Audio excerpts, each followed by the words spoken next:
The wall painting of the late 15th century and the early 16th century in the church of Santa Maria della Rosa.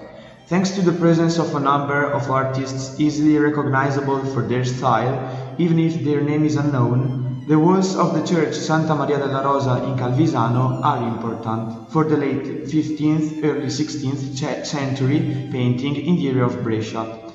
In such a little-known town, it's fascinating how many big, complex and expensive paintings, commissioned by the richest families of the area to famous painters of Brescia, can be found.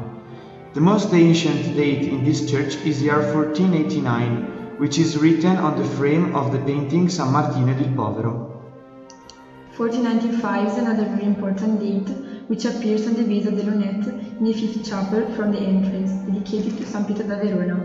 The fresco belongs to the late 15th century pictorial tradition of Brescia, allegedly painted by the Maestri San Felice del Belaco, the artist who painted the decorative cycle in Carmelite monastery San Felice. He also worked in the church Santa Maria del Carmine in Brescia and in the parish church in Bustago, and his influences are evident in works of some scholars. The decoration of the lower part of the fourth chapel on the right, dedicated to the crucifix, has been recognized for years as the most interesting cycle in the church Santa Maria della Rosa. It is divided between the worship of the kings and the introduction of Jesus in the temple, but it is unfortunately interrupted by the altar of the crucifix. The artist shows, despite being a bit naive, his knowledge of Foppa and the Duchy of Milan. His figures are painted in a more complex way, from behind, the side and in front, if we compare them to the flat works of the 15th century masters.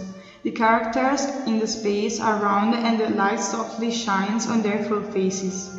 The most interesting work of art in the rich pictorial decoration of this church is undoubtedly the 15th century Great Cycle, which reminds us of Foppa style used by Paolo da Cailina el Vecchio and by the master of San Felice.